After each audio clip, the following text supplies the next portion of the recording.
hora do cumprimento. Amém. Estamos nessa manhã iniciando o nosso 12º tema dentro do estudo de escatologia, que fala sobre o juízo final. O que vai ser julgado? Quem vai julgar? Como é que vai ser? A palavra de Deus, ela nos dá muitos esclarecimentos. E você que está aqui, você que está assistindo pela internet, vai poder saber, se não todos, alguns deles. Que a palavra de Deus, ela é insondável. A palavra de Deus, ela é completa e ela se renova a cada dia. Inocente o homem que acha que por muito estudar a palavra de Deus ele vai esgotar os seus assuntos. A palavra de Deus, ela não se esgota. Nós vamos passar, mas a palavra de Deus, ela não passa. O tema do início desse novo estudo dentro de escatologia fala sobre o juízo final. Na verdade, há um sentido no qual as pessoas são julgadas já na presente vida, pelas respostas dela a Cristo. As pessoas, elas são julgadas nessa vida? Sim ou não?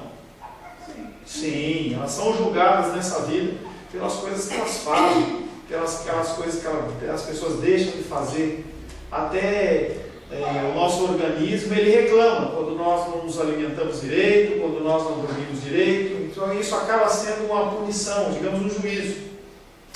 Mas o Senhor, ele fala de um outro tipo de juízo, um juízo não biológico, não um juízo social, quando uma pessoa ela comete um roubo, comete um assassinato, comete um delito, ela vai presa ou não. Mas ele está falando de um juízo a respeito das pessoas que não aceitam a Cristo como Salvador. Haverá juízo para as pessoas que não aceitarem Jesus como Salvador? Sim. João capítulo 3, verso 18. Abra a palavra de Deus em João capítulo 3, verso 18.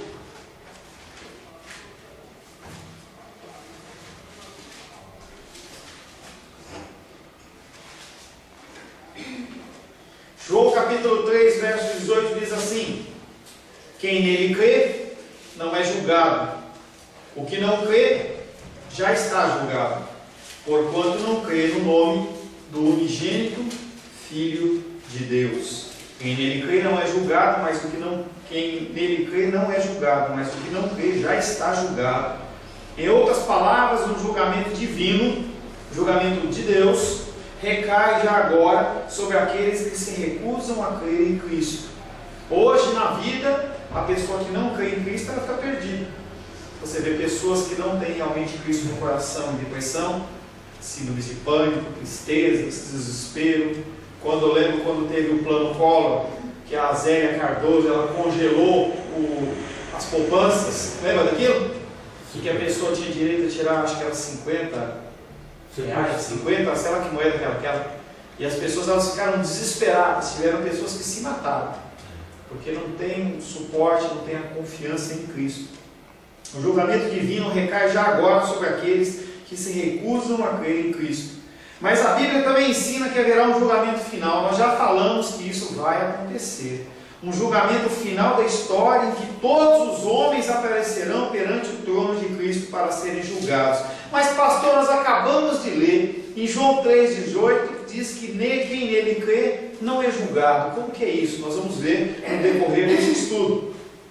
Todos vão aparecer perante o grande trono do Senhor para serem julgados. Nós estudamos em amilenismo, na corrente teológica, que diz que Cristo ele vai vir na segunda vinda dele, e ali nós vamos encontrar com ele nos ares. As pessoas que estão mortas vão ser ressuscitadas e transformadas, e nós ali, junto com os vivos, com os mortos, os ímpios, todo mundo vão ser julgados num julgamento só. Ali vai acontecer um julgamento. Nós já trabalhamos bastante no vídeo 5, na aula 5 do amilenismo. Alguns consideram o juízo final como desnecessário, pois o destino de cada pessoa já terá sido determinado por ocasião da morte. A partir do momento que você morrer, você vai poder fazer mais alguma coisa? Não. Ou você vai acordar depois de morrer na glória, ou no inferno, passando por esse juízo. Não vai ter mais o que fazer. Então, para que ter um juízo? Já está tudo determinado. Se alguém morre estando em Cristo, essa pessoa será salva. Amém? Pessoa que aceita Jesus como Salvador verdadeiramente, morreu, ela está salva. E imediatamente após a morte estará na presença do Senhor. Porém, se uma pessoa morre na incredulidade sem aceitar Jesus, ela está onde? Ela vai para onde? Para o inferno. Ela vai para a perdição eterna, lugar de tormentos. Se isto é assim, por que é necessário um juízo final?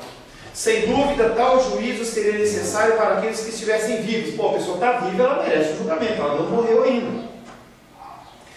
Quando do retorno de Cristo, mas não para aqueles que tiverem morrido até aquela ocasião. Se a pessoa já morreu, já está na glória, para que ela vai ser julgada? Esta controvérsia, porém, está baseada na suposição de uma comparação com o julgamento humano. O julgamento humano, quando é exercido, você vai levantar provas, você vai levantar se aquela pessoa está culpada ou não. Os adventistas do sétimo dia, por exemplo, eles ensinam que no final da vida, cada pessoa passará por um julgamento investigador. Você morre e vai ter uma investigação para ver se você merece ser salvo ou se você merece não ser salvo. Esse julgamento investigador determina quem, dentre os milhares que estão dormindo no pó da terra, são dignos de tomar parte da primeira ressurreição. E quem das suas multidões é digno de ser trasladado para os céus. Então, os adventistas eles acreditam que quando você morrer, começa uma investigação, começa um inquérito. Entendeu? Para determinar se você vai ser salvo ou se você não vai ser salvo. Se fosse algo humano, perfeito. O problema é que não é algo humano, é algo divino. Então essa suposição não é correta. Na ocasião do juízo final, o destino final de todos que tiverem vivido ou que estiverem vivendo na terra já terá sido determinado. Deus já sabe quem é salvo e quem não é salvo. Melhor ainda, Deus já tinha determinado quem ia ser salvo e quem não ia ser salvo. Efésios capítulo 1, verso 3, 4 e 5. Olha aí. Efésios capítulo 1, versos 3, 4 e 5.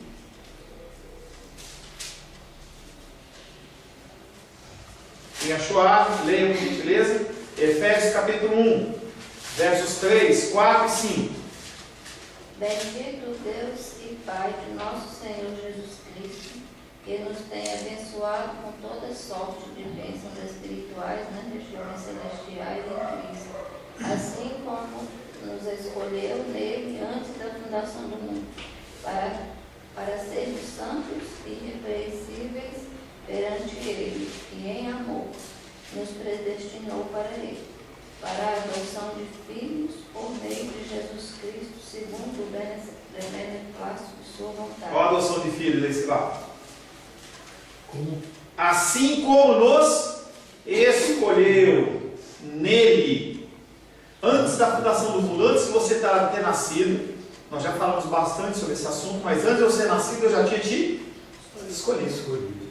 Tá? Eu já tinha escolhido. Antes de você nascer, antes da fundação do mundo, antes que houvesse mundo. Efésios, irmão Cláudio, Efésios capítulo 1, verso 3, 4 e 5.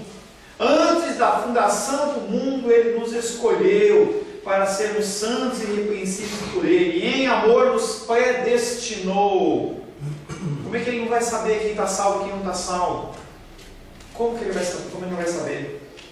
Esse texto diz que o destino dos salvos não apenas é pré-conhecido, como também é pré-determinado. João capítulo 10, verso 27 e 28.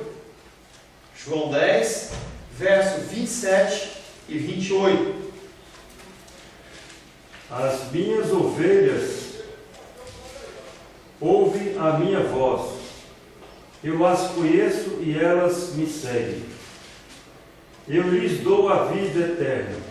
Jamais perecerão e ninguém as arrebatará da minha mão. As minhas ovelhas ouvem a minha voz. Quem está falando aí? Jesus. Jesus fala, as minhas ovelhas ouvem a minha voz. Então a palavra é pregada, os textos bíblicos são lidos, a pessoa ouve. João capítulo 10, verso 27 e 28. O Senhor Jesus fala através da sua palavra, através dos pregadores, As pessoas que estão ouvindo, ouvem e entendem e o seguem. Ouvem minha voz. O Senhor Jesus nos conhece como as ovelhas dele. E toda vez que ele fala, o que acontece com as ovelhas? O seguem. Ou seguem, vão atrás. E aí ele faz o que? Como bom pastor, ele dá a vida eterna. Jamais perecerão, no sentido não de que não vai morrer, e sim que não vai ter a vida eterna, não vai perder a vida eterna, vai ser um suplício eterno. Ninguém a arrebatará na mão. Ou seja, se você está na mão de Cristo, quem que pode tirar? É a macumba? Não. A macumba pode? Feitiçaria. Nada. O maior feiticeiro, o cara matou 1000 bois. Nada. Nada pode tirar você das mãos do Senhor. Ninguém as arrebatará da minha mão. Qual será o propósito então desse juízo final? Separei 3 pontos para a gente trabalhar. Primeiro ponto. Bom, uma coisa é certa, o Senhor sabe quais são os seus pecados? Sim. Conhece todos os seus pecados. Os pecados que você vai cometer e os que você cometeu. Aqueles que estão só no seu coração e aqueles também que as pessoas conhecem. Todos os pecados, eles são conhecidos pelo Senhor. O principal propósito do juízo será mostrar que Deus ele é soberano, que a glória de Deus na revelação do oculto. Agora esse destino será revelado conforme a fé que cada um teve ou não, conforme as obras que cada um fez ou não, conforme a vida que cada um viveu. O Senhor ele vai estar você vai estar na presença dele e ele vai revelar a glória dele através de um juízo sobre a sua vida. Não um juízo que vai te condenar, mas para mostrar como você foi salvo, do que você foi salvo. Porque as pessoas elas acham que, muitos cristãos acham isso. Não, eu sou melhor. Não, você não é melhor, você é pior. E ontem eu estava num curso e o pastor falava assim, que ele viu na televisão uma pessoa que tinha assassinado. Uma pessoa que é assassinado é ruim? Que assassina é ruim? Um assassino é ruim? Ruim. Você só não é pior do que ser um assassino, é você achar que você é melhor que ele. E aí ele foi citando uma série de pecados, mostrando que nós só não fazemos igual ou pior apenas por causa do Espírito Santo. Apenas. Deus nos livre de um dia você estar numa situação do tipo, um filho seu precisa de uma operação urgente, ele vai morrer, ou você assalta um banco, ou você assalta alguém, ou você mata alguém, o teu filho morre. É muito fácil a gente dar uma definição e dizer assim, não, eu nunca faria isso. Na hora que nós vamos ver. E se nós não temos o auxílio do Espírito Santo, o principal propósito do juízo será mostrar a soberania de Deus e a glória de Deus na revelação do final, destino final de cada pessoa. Todos éramos destinados ao inferno. Mas o Senhor, através da tua graça, da sua misericórdia, através do sacrifício do Senhor Jesus, o sangue do Cordeiro que cobre a multidão de pecados, nós somos livres. Com a publicação dessas obras, a graça de Deus será magnificada na salvação do seu povo. Você fez tudo isso que você fez, você teve a vida que você teve, mas mesmo assim eu te salvo, diz o Senhor. Com a publicação dessas obras, a graça de Deus será magnificada na salvação do seu povo, e a sua justiça será magnificada na condenação dos seus inimigos. Portanto, o que é central no dia do juízo não é o destino já está definido, o Senhor já sabe, mas sim a glória de Deus manifesta. Qual o primeiro motivo de ter um juízo? Manifestação da glória e da graça e da justiça de Deus. Segundo propósito. O segundo propósito é o de revelar o grau de punição que cada um deverá receber. Se você acha que as pessoas elas vão tanto para a glória como para o inferno, vão ser tratadas de uma maneira da mesma maneira, porque pecado é pecado. Se você fofoca, ou se você mata alguém, a paz do Senhor, querido. Se você fofoca, ou se você mata alguém, você acha que o juízo vai ser o mesmo? Se você fofoca, fala mal de alguém, fala mal do irmão, ou você mata alguém, o juízo é o mesmo? Todos os dois são pecados. mas a punição é diferente. A punição é diferente, como também o galardão, que seria algo que vai ser adicionado à vida do crente, uma bênção espiritual que a gente não sabe muito bem o que é, não tem uma definição muito clara na palavra, tem algumas suposições. Mas como que a gente pode pensar num Deus justo, em que, pensando em salvação, pessoas todas salvas, todos nós aqui salvos, algumas pessoas fazem mais para a obra de Deus do que outras. Não pela sua graça, não pela sua força, mas fazem. Pessoas que oram mais, pessoas que buscam ajudar os desamparados. E tem outros que são salvos, mas apenas vêm de domingo de manhã ou domingo à noite. Você acha que Deus ele vai dar o mesmo grau para um? Ou no caso de uma pessoa que está indo para o inferno, uma pessoa como o Hitler, se ele não se salvou, em que ele dizimou milhares, milhões de judeus. Você acha que a punição de uma pessoa dessa é a mesma punição de uma pessoa como, por exemplo, aquele amigo do irmão Sinomar, que ele não aceitou Jesus no leito de morte? Seria um Deus injusto. Há graus de punição. Um segundo propósito é o de revelar o grau de punição que cada um deverá receber. Uma vez que esta atribuição está intimamente relacionada com as vidas que as pessoas viveram, este assunto deverá ser determinado por ocasião do juízo final. Como você viveu, vai determinar o juízo sobre a sua vida. O grau de punição sobre a sua vida. Não a tua salvação, mas o grau de punição sobre a sua vida. Você foi uma pessoa que aproveitou as coisas que foram colocadas na sua mão. O Senhor ele te abençoou com bênçãos financeiras e você fez o que com isso? Não, Deus, eu comprei um carro zero, eu sempre tinha um carro zero, tinha uma casa aqui, tem uma casa na praia, tem uma casa em Caldas Novas, eu me diverti muito. Ou você usou parte daqueles recursos, porque também você não é chamado para viver como um frei franciscano, não tem nada contra as pessoas que vivem nesse meio, mas você viver paupérrimo, você não tem nada para comer, nada para vestir, não é esse o propósito de Deus. Uma vida de necessidade. Exatamente, mas você tem que saber administrar, porque tudo que Deus coloca na sua mão, você é como se fosse um despenseiro. O que é a despensa? Você vai lá e compra os mantimentos, compra os produtos de limpeza e coloca lá na despensa. E você vai o quê? Administrando aquilo. Se você recebe um salário de 50 mil reais por mês, lá na Caesb, amém, Seba? Recebe 50 mil, você pode ter uma roupa boa, você pode ter um carro legal, em que você pode viajar, mas e os necessitados? E as pessoas que estão como que orbitando, gostou dessa palavra? Orbitando através de você e você não dá atenção. A pessoa está passando uma necessidade, está passando uma dificuldade. Como que você vai ser julgado em relação a isso? Eu não estou falando de salvação. Então, o primeiro propósito é mostrar a soberania do Senhor. Ele é soberano e ele julga. Segundo, determinar o grau de punição. Nós estamos falando, irmão Sinomar, sobre o juízo final. O como vai ser e o que vai ser esse juízo final. E um terceiro propósito. Você sabe quem é culpado e quem não é culpado. Você sabe qual é a punição de um, ou o grau de bênção que vai ter pós-morte ou pós-ressurreição sobre o outro. E agora tem que fazer o quê? A execução disso. Vai ser executado. Não vai ficar entrando em ação, em apelação, nada. Terceiro propósito de executar o julgamento de Deus sobre cada pessoa. A salvação ela é individual, a vida é individual, a punição é individual. Você não vai poder culpar o seu pastor. Mas pastor, eu estava naquela igreja e o pastor ensinou tudo errado.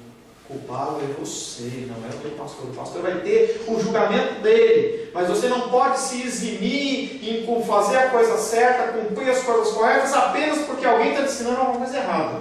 Então vai haver a manifestação da glória e da graça do Senhor. Vai ser determinado o grau de punição e vai ser executado essa punição.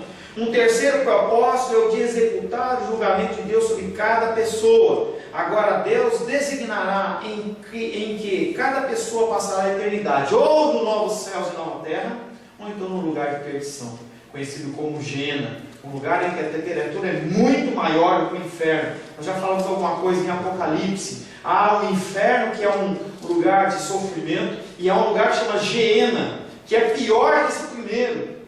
É o lugar onde vão ser depositados Satanás, vai ser depositado no anticristo, o falso profeta, aqueles anjos que foram contra o Senhor e se rebelaram junto com Lúcifer, e todos aqueles que, junto com aqueles pessoal do inferno, vai passar por uma temperatura maior, muito sofrimento, muito ranger de dentes, e não é tempo, não tem tempo para isso, por toda a eternidade. Só o Sebastião tem lá na frente, faz lá. Esse grau de punição diferenciado, ele é a nível terrestre, a nível espiritual, nesse lago de fogo e enxofre chamado Geena. Como vai ser? Não tenho a mínima ideia.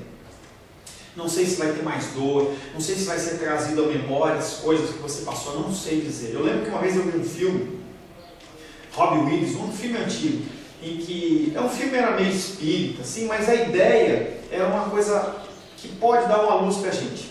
Em que aquela mulher, ela perdeu um filho e ela começou a entrar numa depressão, chegou a parte da vida dela, em que aí o marido morre também, morre de causa natural, e o marido vai para o céu lá, dentro daquele filme. E aí aquela mulher, ela se sente sozinha, ela vai lá e corta os pulsos, se mata. E aquela mulher, ela vai para um lugar de tormento. E aí aquele homem, não biblicamente, ele sai daquele lugar e tenta resgatar, ele chega naquele lugar, é um lugar de sofrimento, em que todas as tristezas dela são renovadas a cada dia. A palavra de Deus diz que vai ser um lugar em que o fogo vai queimar e não vai te matar, em que os bichos vão comer a sua carne e você não morre no sentido espiritual. É um lugar de dor o tempo inteiro, sofrimento o tempo inteiro, e eu não quero estar lá. Fale, Sr. Marcos.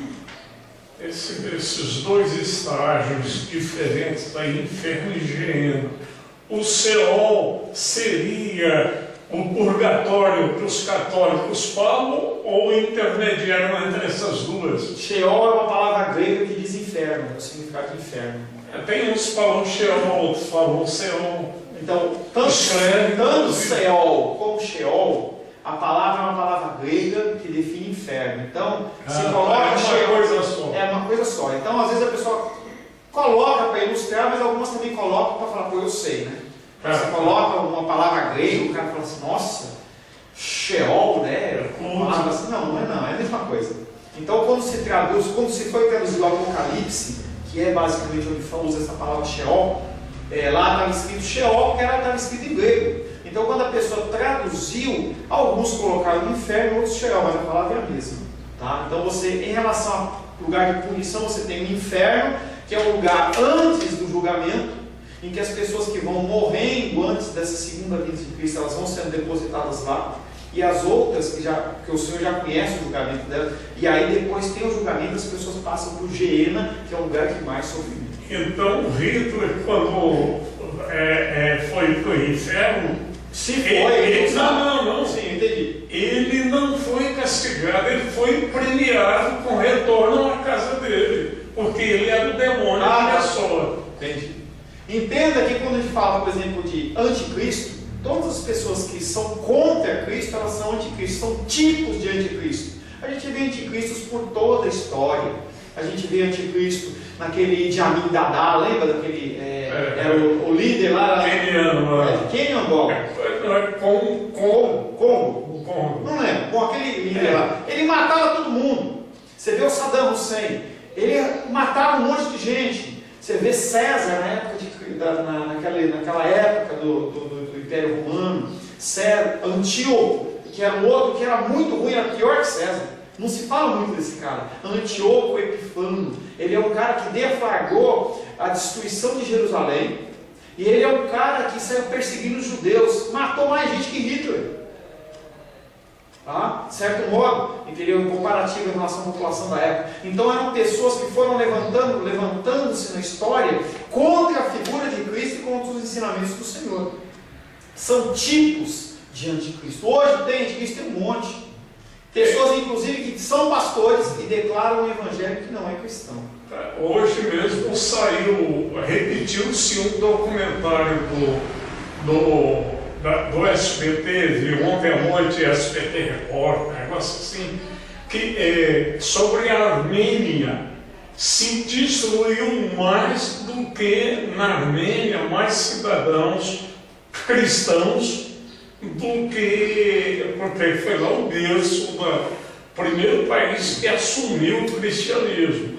E que então hoje estava valorizando milhões e milhões de pessoas, quase dizimou a população da A gente acha que o cristianismo ele não tem mais perseguição, mas a gente vive num país que ele é um país abençoado. As pessoas elas estão morrendo, estão sendo enforcadas, estão sendo decapitadas. Lembro com vocês quando a gente estudou esse texto de Apocalipse, em que falava que nos últimos tempos as pessoas seriam, o sinal dos tempos, as pessoas seriam decapitadas. As pessoas estão sendo decapitadas. Tá? Então, primeiro propósito, mostrar a soberania e glória de Deus na revelação do destino final. O segundo propósito, mostrar o grau de punição. E o terceiro propósito, pôr em prática. Ao estabelecer uma comparação com os tribunais humanos, observamos um julgamento humano é estritamente uma investigação. As pessoas elas saem a campo, tem um monte de séries na televisão, filmes, em que as pessoas saem a campo para procurar provas para condenar ou então para julgar. A parte dos advogados de defesa tentam de toda maneira provar que aquela pessoa não estava no lugar. O promotor do Estado, ele tenta de toda maneira incriminar aquele cara e dar a pena máxima possível. O julgamento humano é diferente do julgamento divino. No juízo final, porém, o juiz, ele é onisciente. O que é onisciente? Ele sabe de tudo. Sabe de todas as coisas que estão ocultas e as coisas que estão abertas. E ele pega tudo isso e apresenta na luz, porque ele é a luz. Quando ele ficar perante você, todas as suas obras elas vão ser patentes, sejam obras de bênção, sejam obras malignas. Não adianta você tudo que deseja o coração, e você vai ver o grau de julgamento em que você está prestes a passar. Será que vai ser só obras? Não vai ser. No juízo final, o juiz é onisciente, não tem necessidade das provas que o convençam. Não tem ninguém que vai poder falar assim, eu não fiz, eu não sabia. Ele preside o julgamento com o conhecimento perfeito. Ele conhece a lei de maneira perfeita, ele aplica de maneira perfeita, ele tem todos os seus elementos. E toda a história de cada um vai estar perante ele. Ele não vai ter que ler aqueles autos, a gente vê aqueles julgamentos lá, quantos volumes de, sei lá, 2, 3, 5, 10 mil páginas. Você olha aquilo, como é que a pessoa vai ter capacidade de ler tudo aquilo? Não, aquilo está tudo na mente do Senhor. O grande dia será mais um dia de publicação da execução do que realmente um julgamento dentro dos preceitos que a gente tem hoje como um preceito humano. Quando será o tempo do juízo final? Quando que vai acontecer isso? Nós já tratamos isso bastante na última aula, que nós tratamos na aula 5, sobre amilenismo. Se você quer informações maiores a respeito disso, depois você veja.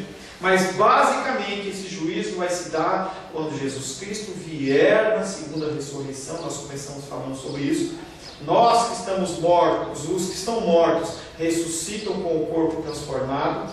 As pessoas que estão vivas vão ser transladadas e transformadas, encontram o Senhor nos ares. O Senhor desce, executa o juízo final, junto com mortos sem Cristo, os vivos sem Cristo que estarão vivos, e vai ser feito um julgamento então final. Quando vai acontecer isso? Não se sabe. Somente o Pai sabe. Talvez Jesus Cristo agora, junto do seio do Pai, junto com o Pai, saiba, mas a palavra de Deus diz que somente Deus sabe. Nenhum homem sabe, ninguém pode inventar, a gente só pode olhar os sinais dos tempos que nós já tratamos em estudos anteriores, e você ficar esperto e ligado. Esse juízo vai acontecer quando houver a segunda ressurreição de Cristo. Qual será a duração do juízo final? Poxa, um monte de gente. Quando a gente pensa em julgamento aqui na terra, quanto tempo demora o processo, irmão Samuel? Eixe, exatamente, está risado. Tudo que pode acontecer, com greve, sem greve, se a pessoa é amiga do juiz, se não é amiga do juiz, se ela tem direito de dinheiro, se não tem, se ela não tem dinheiro, ela fica presa na cadeia esperando até para ser chamada. Então pode ser 1 ano, pode ser 2 anos, 5 anos, 10 anos. Se você tem uma causa na justiça, e minha tia tem uma causa de precatório, já vai para quase 10 anos, e você não sabe se você vai receber ou não. O juízo humano não se sabe quando vai acontecer. Mas e o juízo divino? A Bíblia fala acerca do termo dia do juízo. Mateus 11, 22. Abre aí. Mateus capítulo 11, verso 22. Quem achou, leia por gentileza.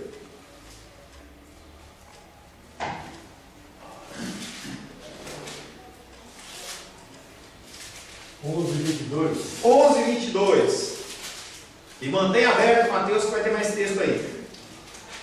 E contudo vos digo, no dia do juízo haverá menos rigor para Tiro e Sidom do que para nós outros. Se fala primeiro sobre um termo chamado dia do juízo. Mais um termo chamado aquele dia. Mateus capítulo 7, verso 22.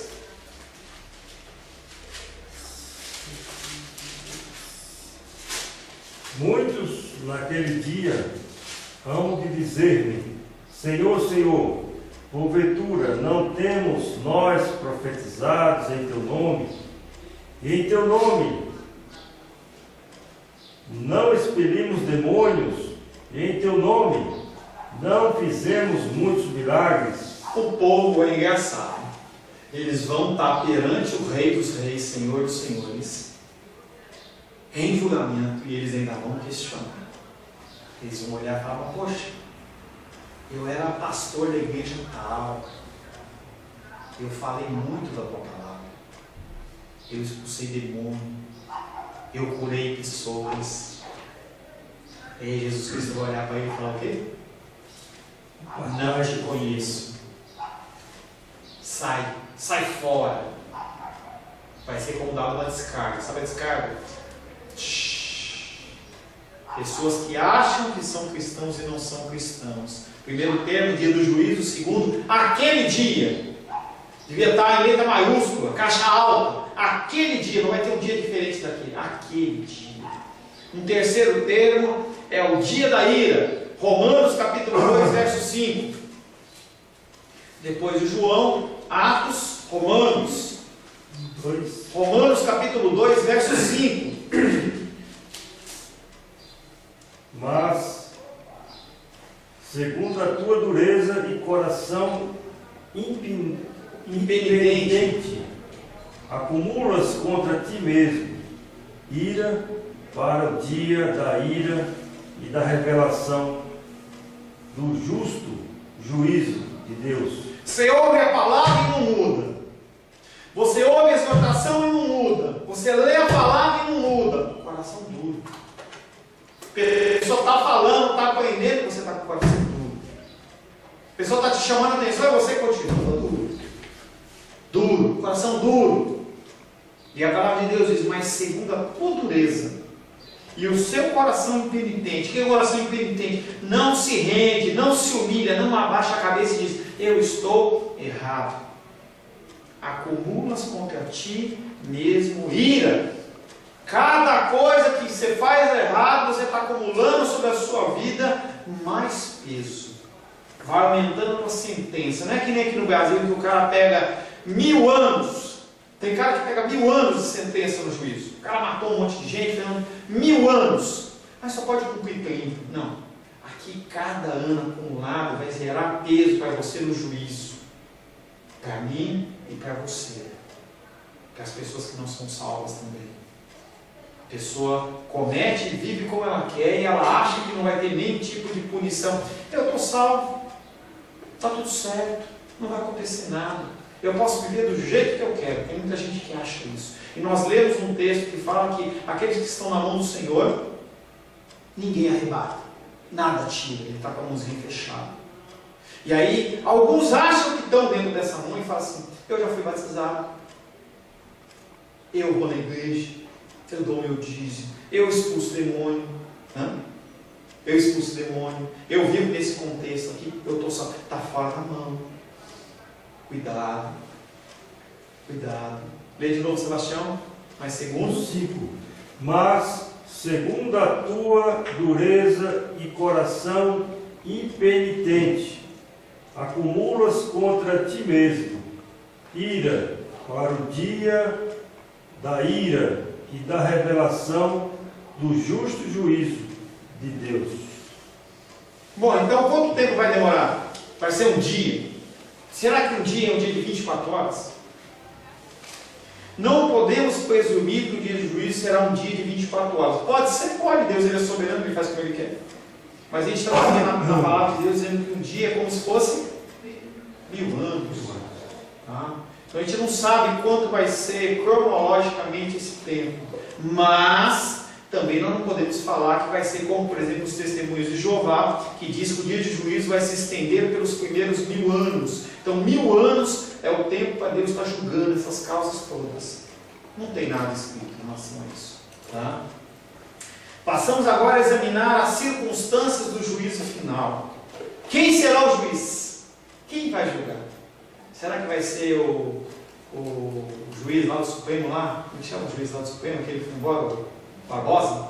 Será que é o Barbosão. o Barbosa que vai julgar? Será que é o Lula? Será que é uma figura especial? Eduardo Cunha. Que aí ele só julga a favor dele. Será que vai ser o Renan Calheiros? Será que vai ser? Quem que vai ser? Será que vai ser o Obama? Quem que vai julgar? Algumas passagens dão referências como Deus. E nós vamos ver essas referências. 1 Pedro, capítulo 1, verso 17. 1 Pedro, capítulo 1, verso 17.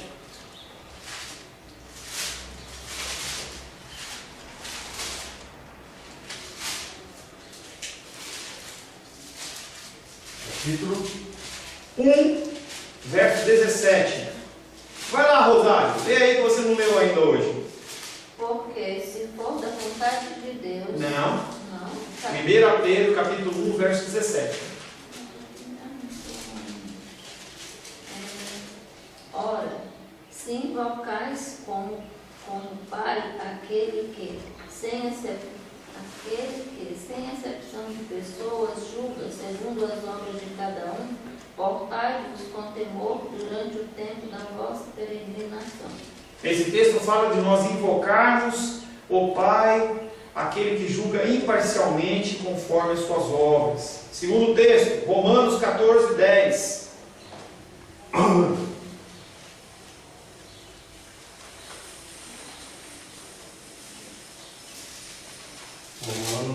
14, verso 10. 12, 10. Está vendo? Pode? Tu, porém, porque julgas teu irmão, e tu, porque desprezas o teu, pois todos compareceremos perante o tribunal de Deus. Começa a mudar, já começa a falar que Deus não é um juiz, mas ele está falando de um tribunal de Deus. É um lugar onde vai haver o julgamento. Mas certamente presidido por ele, Barbosão, lá, sentado Não mandou.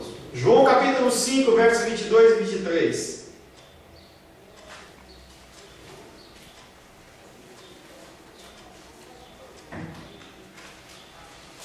Evangelho de João, capítulo 5, versos 22 e 23. E o Pai a ninguém julga, mas ao Filho confiou Opa. Pode falar, pode continuar. todo o julgamento, a fim de que todos honrem o Filho do modo por que honram o Pai. Quem não honra o Filho, não honra o Pai que o enviou. Entenda que o juízo todo estaria sobre os homens. Jesus Cristo, quando ele vem, morre e ressuscita, o juízo ele caiu sobre a vida dele. E aí, esse texto diz que e o Pai ninguém julga, mas ao Filho confiou todo o julgamento. O Senhor Deus, ele confia essa atribuição a Jesus Cristo, porque ele foi aquele que padeceu o pecado. Aqui não pecou, mas ele padeceu todo o peso do meu pecado, do seu pecado e de todas as pessoas que assim são salvas. Então aqui está dizendo que o Senhor ele confia, ele transfere esse julgamento para o Senhor Jesus. O que se encontra mais comumente e mais característico é que Jesus Cristo ele é o juiz no tribunal de quem é o tribunal? Deus. Atos capítulo 17, versos 30 e 31. Atos 17, versos 30 e 31.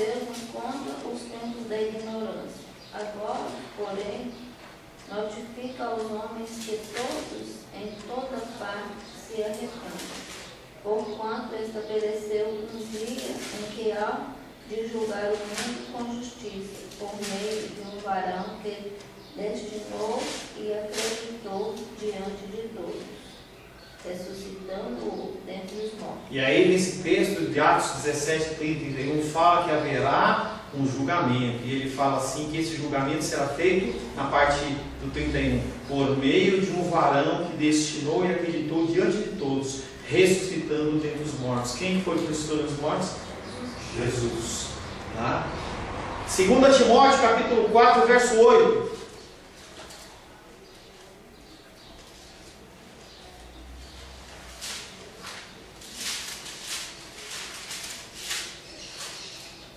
Já agora a coroa da justiça me está guardada, qual o Senhor, reto juiz, me dará naquele dia, e não somente a mim, mas também a todos quantos amam a sua vinda. E uma coisa que você receberá no julgamento do Senhor É 2 Timóteo. 2 Timóteo capítulo 4, verso 8. Uma coisa que você vai receber como salvo logo após o julgamento. Não vai esperar um decurso de prazo, não vai esperar passar uma carência, nada. O Senhor, e aqui está falando do Senhor Jesus, o Senhor, Ele vai te dar uma coroa da justiça.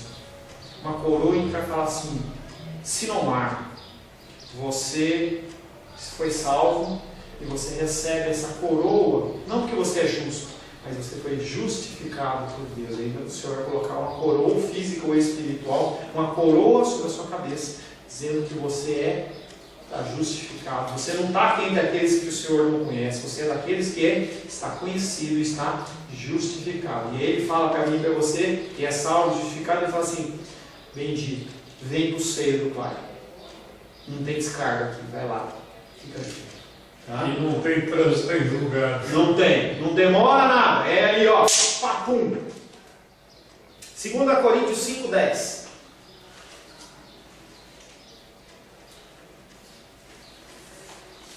Segunda Coríntios, capítulo 5, verso 10.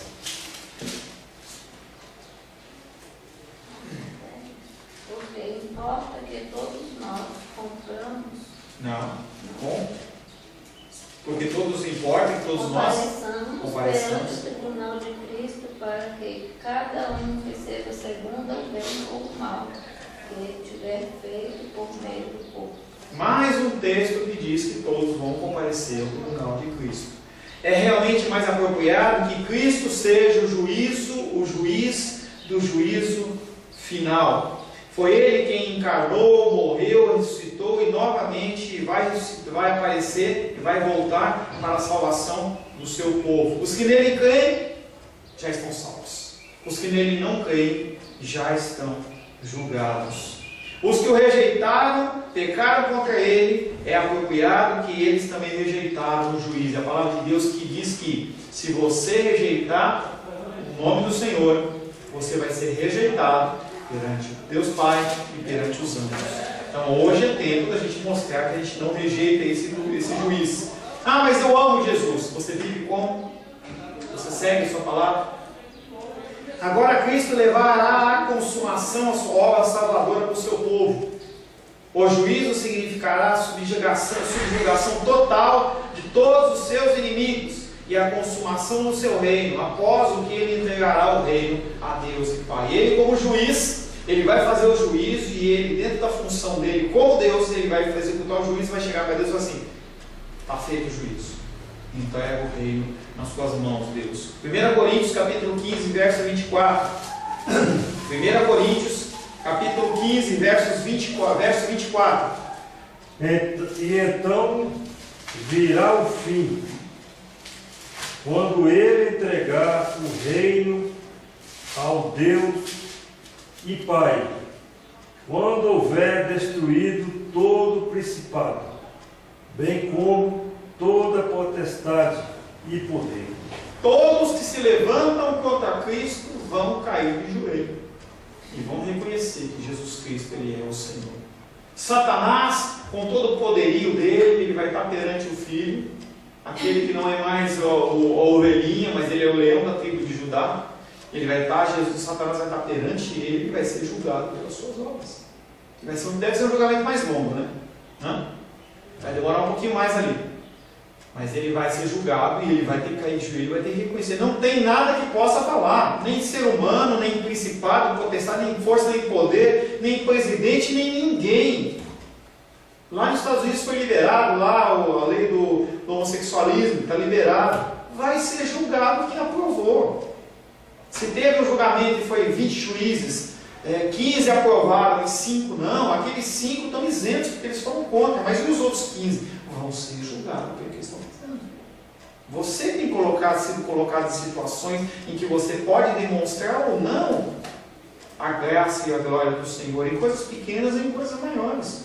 É isso que você vai ser julgado.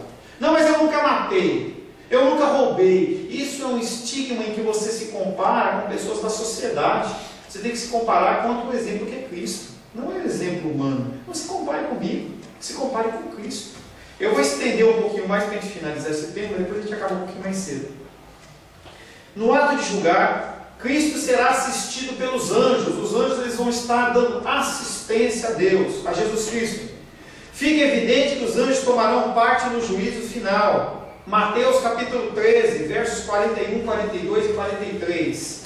Mateus capítulo 13, versos 41, 42 e 43. Tribunal de Deus, Jesus Cristo julgando e os anjos dando assistência.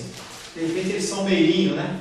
O meirinho do tribunal. Oficiais de justiça. Oficial de justiça. Vamos lá, irmão Cláudio. Mateus capítulo 13, versos 41 a 43. Não. Mateus capítulo 13, versos 41, 42 e 43.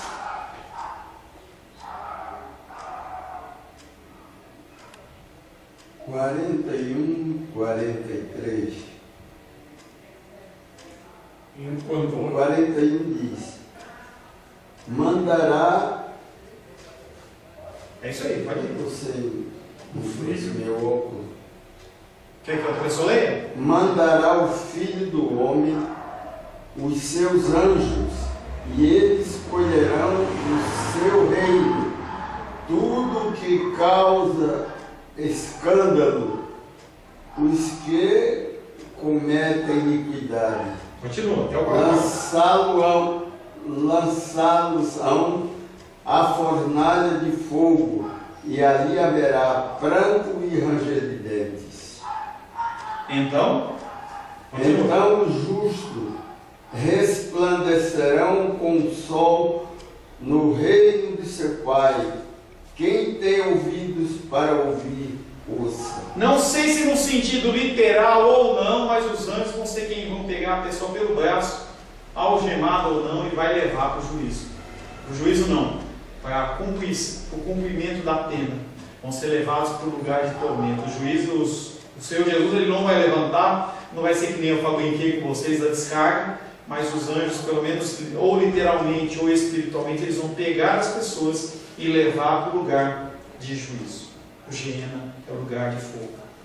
Mesmo os santos em seu estado glorificado, nós, se o Senhor assim o permitir, nós vamos participar na obra de julgamento. Como vai ser, não sei. Quando Paulo repreende os coríntios por irem aos tribunais, uma certa passagem que o apóstolo Paulo ele começa a repreender aquele povo de Corinto, porque o povo não queria resolver entre eles. Então o irmão Cláudio está devendo dinheiro para mim, eu entro na justiça, não vou nem conversar com ele. E o apóstolo Paulo fala assim, não é bem assim não. Você tem que tentar se acertar dentro do grupo de vocês. 1 Coríntios capítulo 6, versos 2 e 3, fala sobre essa participação dos seres humanos com o corpo glorificado nesse julgamento.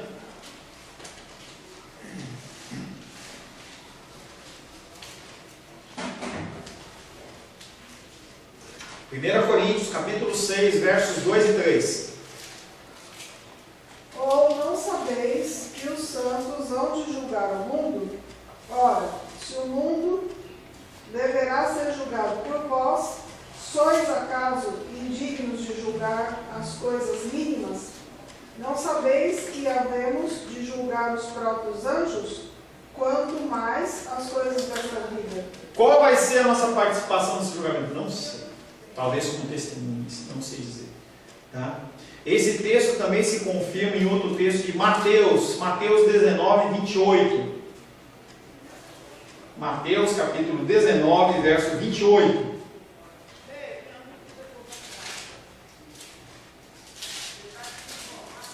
Jesus lhe respondeu: em verdade vos digo que vós, os que me seguistes, quando na regeneração o Filho do Homem se assentar no trono da sua glória, também vos assentareis em 12 tronos para julgar as 12 tribos de Israel. E aí o Senhor Jesus está falando dos seus apóstolos.